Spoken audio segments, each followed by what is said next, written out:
Bonjour à tous et bienvenue dans votre café matinal. Aujourd'hui, j'aimerais partager avec vous que Dieu n'a pas dit son dernier mot sur des situations qui semblent mortes. Et il te dit, ce n'est pas fini.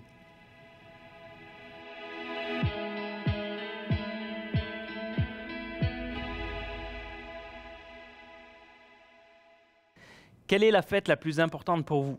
Est-ce que c'est Noël? Est-ce que c'est votre anniversaire? Est-ce que c'est la fête du travail? Je ne sais pas laquelle c'est, peut-être la fête nationale.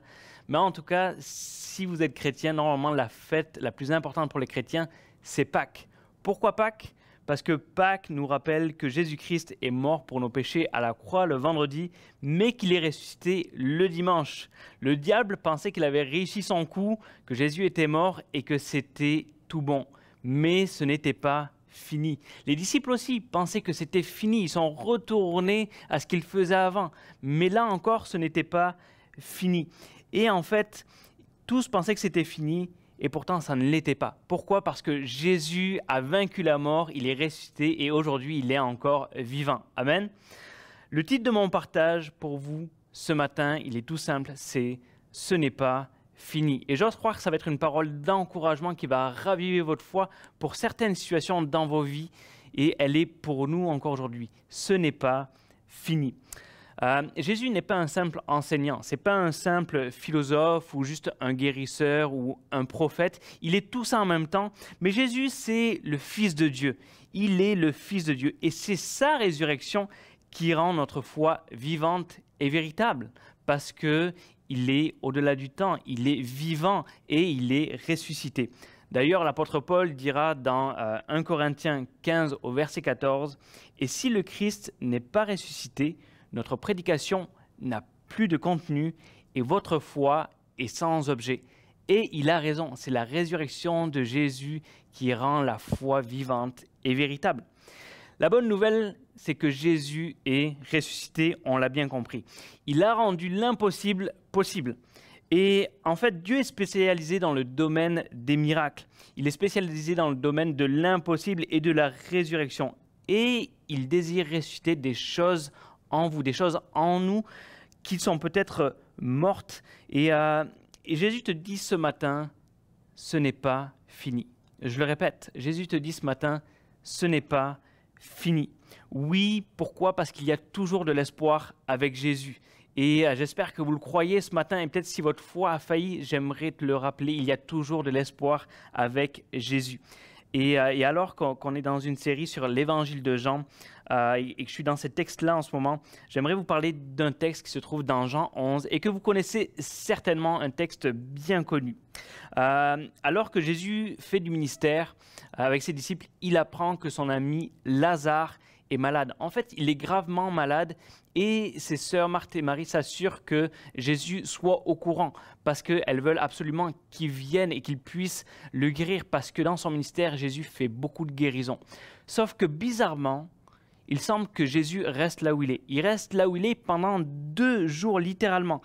Et ce qui arrive, c'est que Lazare finit par mourir. Il finit par mourir. Et Jésus décide de retourner finalement en Judée.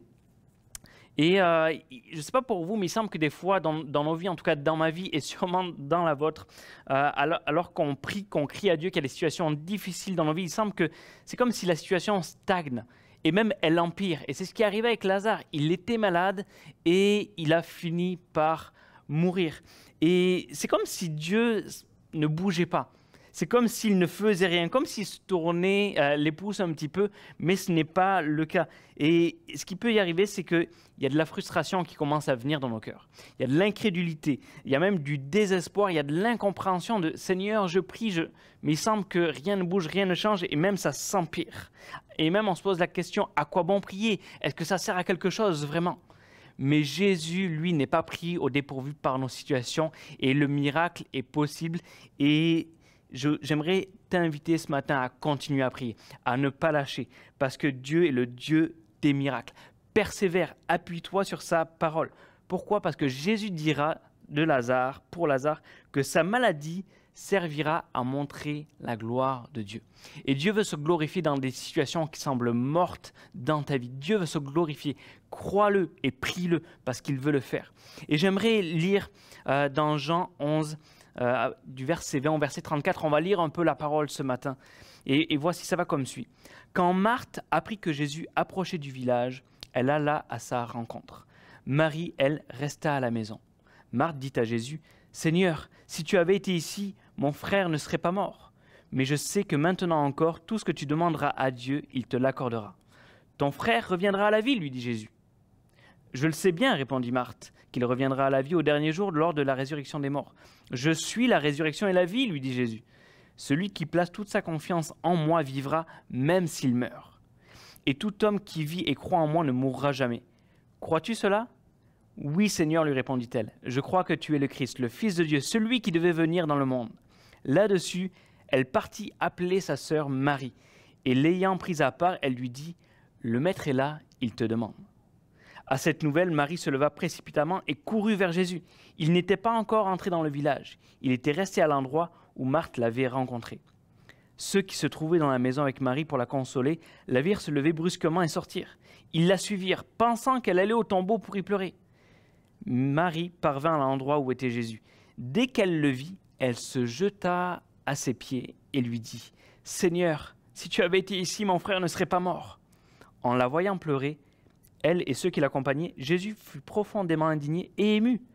« Où l'avez-vous enterré ?» demanda-t-il. « Viens, Seigneur, lui répondit-il, tu verras. » Lorsque Lazare, qui était l'ami de Jésus, est mort, ses deux sœurs Marthe et Marie sont venues en pleurant vers Jésus. Leurs émotions, franchement, à ce moment-là, étaient sûrement un mélange de tristesse et aussi de frustration vis-à-vis de Jésus qui n'avait pas été présent. Mais Jésus leur dit en parlant de Lazare, il leur pose une question étrange. Il leur dit, « Où l'avez-vous enterré ?» Ce qui est intéressant dans ce passage-là, c'est que les deux disent la même phrase. « Si tu avais été ici, mon frère ne serait pas mort. » Mais ce qui est intéressant, c'est qu'elles ont une attitude différente. Il semble que Marthe est frustrée, puis presque se plaint vraiment. Mais ce qui arrive, c'est qu'elle, Marie, elle court vers Jésus et elle vient à ses pieds. Et ce qui est intéressant, c'est que c'est à Marie que Jésus pose la question « Où l'avez-vous enterré ?» Il y a la même phrase, mais il y a une attitude différente. Et ce qui est fou, c'est que dans ce moment-là, alors qu'il y a de la tristesse, il ne demande pas comment ça va. Ça peut paraître surprenant. Et surtout, il ne présente pas ses condoléances. Pourquoi ? Parce que Jésus sait que ce n'est pas fini. Pourtant, Jésus n'est pas insensible. Jésus n'est pas insensible du tout. Pourquoi ? Parce qu'au verset suivant, le verset 35, qui est le plus petit verset de la Bible, il est écrit « Jésus pleura ». Et j'aimerais te dire ce matin que Jésus te comprend. Okay. Jésus est ému, il saisit ta souffrance et il sait très bien ce par quoi tu passes. Mais il te pose la question quand même. Où l'as-tu enterré ? Où as-tu enterré cette situation ? Et peut-être qu'aujourd'hui, il y a des choses qui sont mortes et qui semblent mortes dans ta vie, comme ton rêve pour Dieu. Peut-être que tu as abandonné. Ta carrière qui semble au point mort. Ton couple qui semble brisé, fini, c'est terminé. Il n'y a plus d'espoir pour ça. Peut-être que c'est ton ministère. Peut-être même que c'est la maladie. Et certains, c'est le fait de te marier un jour. Tu avais ce rêve-là, il semble que le temps passe et ça n'arrive pas. Mais Jésus dit, ce n'est pas fini. Peut-être ton rêve à toi aussi, c'est d'avoir un enfant et tu as des difficultés à avoir un enfant. Et Dieu dit, non, ce n'est pas fini. Certains aussi, et pour beaucoup, c'est le salut de nos proches, nos frères, nos sœurs, nos parents, nos enfants. Mais Jésus dit, ce n'est pas fini. Des sujets pour lesquels tu as abandonné. Jésus dit, ce n'est pas fini. Et Jésus te dit, où l'as-tu enterré ? Où as-tu enterré cette situation ? Où as-tu enterré ce rêve ? Car comme avec Lazare, il veut faire une œuvre de résurrection. Amen. Ce n'est pas fini. Ton mariage n'est pas fini. Ta carrière n'est pas finie. Ton ministère n'est pas fini. Ton rêve n'est pas mort. Ce n'est pas fini. Alors que je réfléchissais à où l'avez-vous enterré quand il dit ça, la pensée m'est venue à cœur et je crois que cette parole est pour plusieurs ce matin, que des fois, ce n'est pas tant que quelque chose est mort, ce n'est pas tant que littéralement la situation est morte, mais c'est nous qui avons décrété que c'était mort, qui avons décidé d'enterrer les choses, des situations alors qu'elles ne sont pas tout à fait mortes. Mais on a décidé nous-mêmes que c'était fini, peut-être parce qu'on voulait arrêter de souffrir, peut-être parce que ça faisait trop mal, mais c'est nous qui avons décidé d'enterrer ces choses-là. Et des fois, ce qui est mort, c'est plus subtil, c'est quelque chose en nous, c'est quelque chose à l'intérieur. Ça peut être notre foi, ça peut être notre passion, ça peut être notre compassion, mais Jésus veut les ressusciter. Et même si on croit au fait que Dieu peut tout changer, que Dieu fait des miracles, on le croit, on le prie, on le chante même. Parfois, juste entre nous ce matin, des fois on n'y croit pas. Des fois on a arrêté d'y croire, on n'y croit plus. En tout cas, pour les autres peut-être, mais pas pour nous, pas pour moi. Et peut-être qu'on se dit, c'est trop tard, c'est allé trop loin, il n'y a pas de retour en arrière possible, c'est vraiment fini. Franchement, quand je regarde la situation, non, c'est juste pas possible. Je sais que Dieu est bon, je sais que Dieu fait des miracles, mais c'est pas possible. Et ce qui est intéressant, c'est qu'on voit cette attitude de la part de Marthe. Au verset 39, Jésus dit, « Enlevez la pierre ». Marthe, la sœur du mort, dit alors, « Seigneur, il doit déjà sentir. Cela fait 4 jours qu'il est là. » Jésus lui répondit, « Ne t'ai-je pas dit, si tu crois, tu verras la gloire de Dieu ?» Et j'aimerais te dire que Dieu veut renouveler ta foi ce matin. La loi disait qu'après 3 jours, c'était fini. Mais la grâce et la puissance de Dieu a dit, ce n'est pas fini. Ne te fie pas à l'odeur, ne te fie pas aux apparences, ne te fie pas à ce que tu vois. Mais fie-toi à Jésus, fie-toi à sa grâce, fie-toi à sa puissance, parce qu'il dit, ce n'est pas fini. Et il y a peut-être une situation dans ta vie que tu as enterrée, où tu as arrêté peut-être de prier pour ça. Sors-la de terre, enlève la poussière, donne-la à Jésus, comme Marie. Cours vers lui, viens à ses pieds et déclare, ce n'est pas fini. Déclare-le, parle à ton cœur, parle à ton esprit et déclare, ce n'est pas fini. Marthe et Marie étaient tristes et incrédules parce qu'elles n'avaient pas compris que la résurrection n'était pas un événement. Ce n'était pas un seul jour, ce n'était pas le jour de Pâques, mais que la résurrection est une personne, Jésus-Christ. Pâques, on peut le vivre à tous les jours dans nos vies pour des situations. Parce que Jésus est là et il déclare à nos vies et à nos situations, ce n'est pas fini.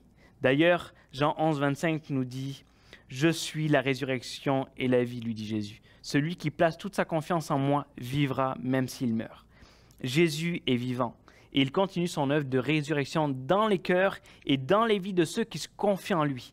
Alors ce matin, je veux t'encourager à t'approcher de lui. Il est vivant et déclare avec moi, ce n'est pas fini. J'espère que tu as été encouragé ce matin et je te souhaite une excellente journée.